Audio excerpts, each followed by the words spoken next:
Hi hello ನಮಸ್ಕಾರ ಎಲ್ಲರಿಗೂ SI vlogs Kannada YouTube ಚಾನಲ್ಗೆ ಸ್ವಾಗತ. ಇವತ್ತಿನ ವಿಡಿಯೋ ಒಂದು ಸ್ಪೆಷಲ್ ಆಗಿರುವಂಥ ವಿಡಿಯೋ ಅಂತಲೇ ಹೇಳ್ಬೋದು. ಯಾಕಂದರೆ ನಾವು ಎಲ್ಲರೂ ಫ್ಯಾಮಿಲಿ ಸೇರಿಕೊಂಡು ಉಡುಪಿಗೆ ಹೋಗೋಣ ಅಂತ ಹೊರಟಿದ್ದೀವಿ. ಸೊ ಉಡುಪಿಗೆ ಹೋಗ್ತಾ ದಾರಿಯಲ್ಲಿ ನಮಗೆ ಒಂದು ಮಾಗಡಿ ಹತ್ರ ಒಂದು ಹೋಟೆಲ್ಗೆ ಹೋಗಿದ್ವಿ. ಬೆಳಗ್ಗೆನ ತಿಂಡಿ ತಿನ್ನೋಣ ಅಂತ, ಸಂಭ್ರಮ ವೆಜ್ ಅಂತ. ಇಲ್ಲಿ ಅಂತೂ ತಟ್ಟೆ ಇಡ್ಲಿ ಅಂತೂ ಸೂಪರ್ ಸಿಗತ್ತೆ ಅಂತ ಕೇಳಿರೋ ಅಂಥದ್ದು.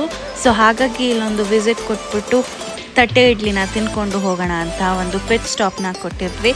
ಸೊ ಇಲ್ಲಿ ಇರೋವಂಥ ಆ್ಯಂಬಿಯನ್ಸ್ ಆಗಿರಲಿ ಅದು ತುಂಬಾ ಚೆನ್ನಾಗಿದೆ. ಸೊ ಮಕ್ಕಳು ಕೂಡ ಆರಾಮಾಗಿ ಆಟ ಆಡಿಕೊಂಡು ಇರೋವಂಥ ಜಾಗ ಅಂತಲೇ ಹೇಳ್ಬೋದು. ಸೊ ನಾರ್ಮಲಾಗಿ ನಿಮಗೆ ಹೈವೇಲಿ ಸಿಗುವಂಥ ಒಂದು ಪಾಶ್ ಹೋಟೆಲ್ಗಿನ್ನ ಇದು ಡಿಫ್ರೆಂಟ್ ಆಗಿರುವಂಥ ಒಂದು ಆ್ಯಂಬಿಯನ್ಸ್ ಇದೆ ಅಂತಲೇ ಹೇಳ್ಬೋದು. ಸೊ ಇಲ್ಲಿ ತಟ್ಟೆ ಇಡ್ಲಿ ಕೂಡ ಬಂದಿದೆ, ಸೂಪರಾಗಿ ಕಾಣಿಸ್ತಾ ಇದೆ. ಹೇಗಿದೆ ಅಂತ ಕೇಳ್ಕೊಂಬರೋಣ ಬನ್ನಿ.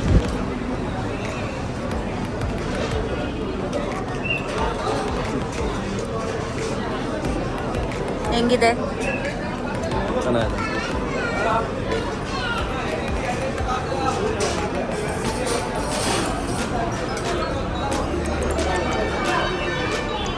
ಸೊ ನಮ್ಮ ಪುಟಾಣಿಗೂ ಕೂಡ ಇಡ್ಲಿನ ತಿನ್ನಿಸ್ಬಿಟ್ಟು ಅದರ ಜೊತೆಯಲ್ಲಿ ಪೂರಿ ಅಂತೂ ಯಮ್ಮಿಯಾಗೆ ಕಾಣಿಸ್ತಾ ಇತ್ತು. ಸೊ ಒಂದು ಪ್ಲೇಟ್ ಪೂರಿ ಕೂಡ ತೊಗೊಂಡಿದ್ವಿ. ಎಲ್ಲದನ್ನು ಎಂಜಾಯ್ ಮಾಡಿಕೊಂಡು ತಿಂದು ನಮ್ಮ ಪಯಣನ ಸ್ಟಾರ್ಟ್ ಮಾಡ್ತಾ ಇರುವಾಗಲೇ ಮಧ್ಯಾಹ್ನ ಬಂದೇ ಬಿಡ್ತು. ಸೊ ಮಧ್ಯಾಹ್ನ ಊಟದಕ್ಕೆ ಅಂತ ಒಂದು ಸ್ಟಾಪ್ನ ಕೊಡಬೇಕಾಗಿದ್ದು ಬಂತು. ಸಮುದ್ರ ವೆಜ್ ಅನ್ನೋ ಹೋಟೆಲಲ್ಲಿ ನಾವು ಒಂದು ಪೆಟ್ ಸ್ಟಾಪ್ನ ಕೊಟ್ವಿ. ನಾವು ಉಡುಪಿಗೆ ಹೋಗ್ತಾ ದಾರಿಯಲ್ಲಿ ಸಮುದ್ರ ವೆಜ್ ಅನ್ನೋ ಒಂದು ಹೋಟ್ಲಿಗೆ ಬಂದಿದ್ದೀವಿ. ಸೊ ನೋಡೋಣ ಹೇಗಿದೆ ಸಮುದ್ರ ವೆಜ್, ಟೇಸ್ಟು ಕ್ವಾಲಿಟಿ ಎಲ್ಲ ಹೇಗಿದೆ. ಎಲ್ಲಿ ಬಂದಿದ್ದೀರಾ?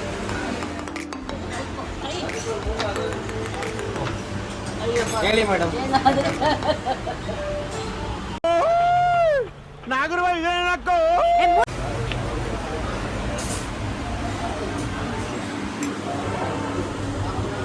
ಹಲೋ.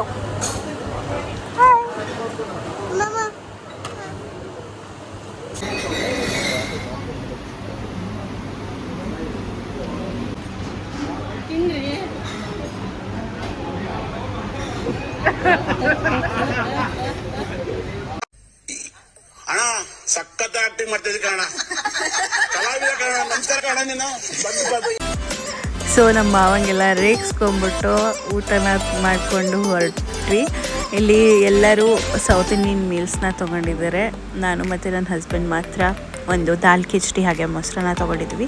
ಇದು ಪಾಪುಗೂ ಸೇರಿಸಿ ತೊಗೊಂಡಿದ್ವಿ. ಸೂಪರಾಗಿತ್ತು ಟೇಸ್ಟು, ಒಂದಕ್ಕಿಂತ ಒಂದು ಅಂತಲೇ ಹೇಳ್ಬೋದು. ದಾಲ್ ಕಿಚಡಿ ಮೊಸರನ್ನ ಅಂತೂ ಸಖತ್ತಾಗೇ ಇತ್ತು.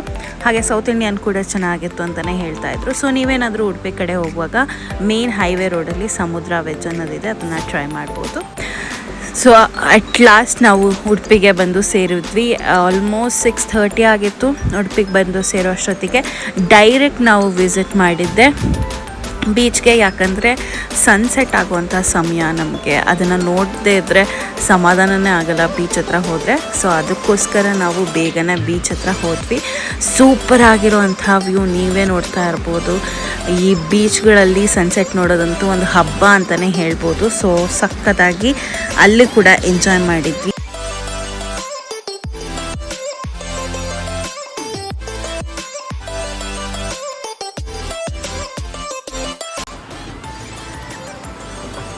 ಸೊ ಇಲ್ಲೆಲ್ಲ ಕೈಟ್ ಹಾರಿಸ್ತಾ ಇದ್ದಾರೆ.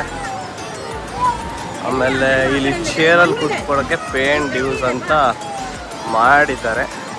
ಇಲ್ಲಿ ನೋಡ್ಬೋದು, ಈ ಕಡೆ ಸಿಕ್ಕಾಪಟ್ಟೆ ಜನ ಕ್ರೌಡ್ ಇದ್ದಾರೆ.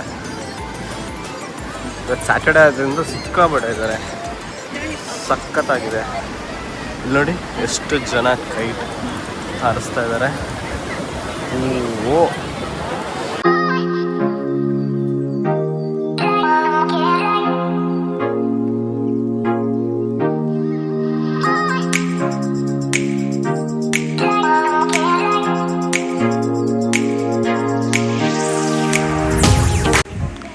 ಸೊ ಸೊ ಇಲ್ಲಿ ಹೊರಗಡೆ ಬಂದರೆ ನಮಗೆ ಬೇಲ್ಪುರಿ ಎಲ್ಲ ಚಾಟ್ಸ್ಗಳು ಸಿಗುತ್ತೆ.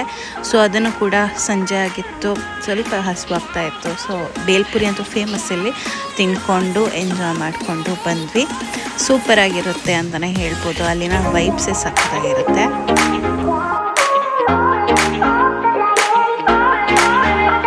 ಸೊ ಬೀಚಿಂದ ಹೊರಟ್ಬಿಟ್ಟು ನಾವು ಡೈರೆಕ್ಟಾಗಿ ಕೃಷ್ಣ ಉಡುಪಿ ಮಠದ ಹತ್ರ ಬಂದ್ವಿ. ಸೊ ಅಲ್ಲಿ ಯಕ್ಷಗಾನ ಕೂಡ ನಡೀತಾ ಇತ್ತು, ಸಖತ್ತಾಗಿರುತ್ತೆ ಅಂತ ಅನ್ನಿಸ್ತು. ಆ ಕೌರವಾದಿಗಳನ್ನು ಬದುಕಿಸಿಕೊಟ್ಟಿದ್ದಷ್ಟೇ, ಇದರಲ್ಲಿ ಘನಸ್ಥಿತಿ ಏನುಂಟು? ಓಹೋ, ಒಪ್ಪುವನಲ್ಲ ನೀನು. ಏನೇ ಆಗಲಿ 100 ಮಂದಿ ಕೌರವರನ್ನು ಕೊಂದದ್ದು ನಾನೇ. ಯಕ್ಷಗಾನ ಎಲ್ಲ ನೋಡ್ಕೊಂಬಿಟ್ಟು ನಾವಿವಾಗ ರೂಮ್ಗೆ ಸೇರಿದ್ದೀವಿ. ಆ ಕೃಷ್ಣ ಮಠದ ಒಂದು ಆವರಣದಲ್ಲೇ ಇರುವಂಥ ಒಂದು ರೂಮ್ ಇದು.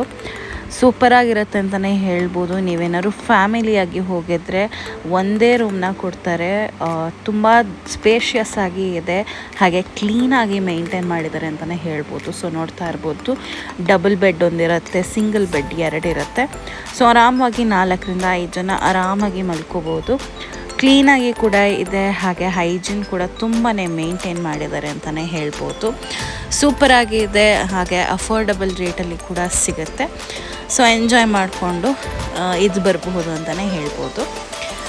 ಸೊ ನಮ್ಮ ಈ ಒಂದು ಕೃಷ್ಣ ಮಠ ಎದುರಿಗೆ ಕಾಣಿಸ್ತಾ ಇದೆ ಇಲ್ಲಿಂದ, ನಮ್ಮ ರೂಮಿಂದ. ಸಖತ್ತಾಗಿರುವಂಥ ವ್ಯೂ ಅಂತಲೂ ಹೇಳ್ಬಹುದು. ಸೊ ಇದಷ್ಟು ನಮಗೆ ಸುಸ್ತಾಗಿತ್ತು, ಬೆಳಗ್ಗೆ ಬೇಗ ಎದ್ದೇಳಬೇಕು ಅಂತ ಅಂದ್ಬಿಟ್ಟು ಮಲ್ಕೊಂಡ್ಬಿಟ್ವಿ. ಸೊ ಬೆಳಗ್ಗೆ ನಾವು ಕೃಷ್ಣನ ದರ್ಶನ ಮಾಡೋದಕ್ಕೆ ಬಂದ್ವಿ. ಬೆಳಗ್ಗೆನೇ ಹೊಳಿತಾ ಇದೆ ದೇವಸ್ಥಾನ ಅಂತಲೇ ಹೇಳ್ಬೋದು, ಸೂಪರಾಗಿ ಕಾಣಿಸ್ತಾ ಇತ್ತು.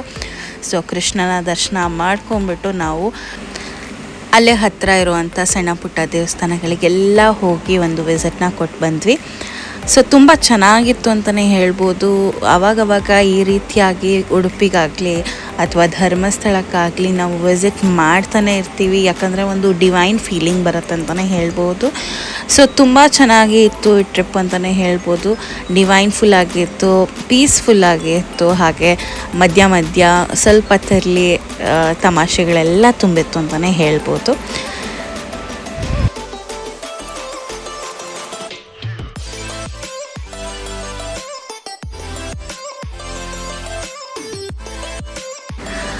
ಸೊ ನೆಕ್ಸ್ಟು ನಾವು ಉಡುಪಿಯ ದರ್ಶನ ಎಲ್ಲ ಮುಗಿದ ಮೇಲೆ ನಾವು ಹೊರಟಿರೋವಂಥದ್ದು ಅಲ್ಲೇ ಹತ್ತಿರದಲ್ಲೇ ಇರುವಂಥ ಆನೆಗುಡ್ಡೆ ದೇವಸ್ಥಾನಕ್ಕೆ. ಆನೆಗುಡ್ಡೆಯ ವಿನಾಯಕನ ದೇವಸ್ಥಾನ ತುಂಬಾ ಪವರ್ಫುಲ್ ಅಂತಲೇ ಹೇಳ್ಬೋದು. ಸೂಪರಾಗಿ ಇರುತ್ತೆ ಮಾತ್ರ ಈ ದೇವಸ್ಥಾನ ಕೂಡ. ಹಾಗೆ ಮಧ್ಯಾಹ್ನ ಆಗಿರೋದ್ರಿಂದ ನಮಗೆ ಅಲ್ಲಿ ಅನ್ನಪ್ರಸಾದ ಕೂಡ ಸೇವಿಸೋದಕ್ಕೆ ಭಾಗ್ಯ ಸಿಕ್ತು ಅಂತಲೇ ಹೇಳ್ಬೋದು. ಸೂಪರಾಗಿರುತ್ತೆ ಊಟ, ಸಖತ್ತಾಗಿ ಇರುತ್ತೆ. ನಮ್ಮೆಲ್ಲರಿಗೂ ತುಂಬಾ ಇಷ್ಟ ಆಯಿತು. ಆ ಒಂದು ಪ್ಲೇಸೇ ಹಾಗೆ ಅಷ್ಟು ಒಂದು ಡಿವೈನ್ ಫೀಲಿಂಗ್ ಕೊಡುತ್ತೆ. ಸೊ ಅಲ್ಲಿಂದ ಊಟ ಮಾಡ್ಕೊಂಡ್ಬಿಟ್ಟು ನಾವು ನಮ್ಮ ಬೆಂಗಳೂರಿನ ಕಡೆಗೆ ಹೊರಡಬೇಕಾಯ್ತು.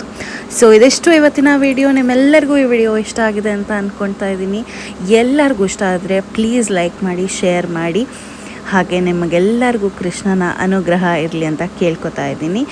ಹಾಗೆ ನಮ್ಮ ಚಾನಲ್ನ ಇನ್ನೂ ಸಬ್ಸ್ಕ್ರೈಬ್ ಮಾಡ್ಕೊಂಡಿಲ್ಲ ಅಂದರೆ ಖಂಡಿತ ಸಬ್ಸ್ಕ್ರೈಬ್ ಮಾಡ್ಕೊಳ್ಳಿ. ಮತ್ತೆ ನಾನು ಸಿಗ್ತೀನಿ ಇನ್ನೊಂದು ಸೂಪರ್ ಆಗಿರುವಂತಹ ವಿಡಿಯೋದೊಂದಿಗೆ. So until then, take care, bye bye, and thank you so much everyone for watching this video.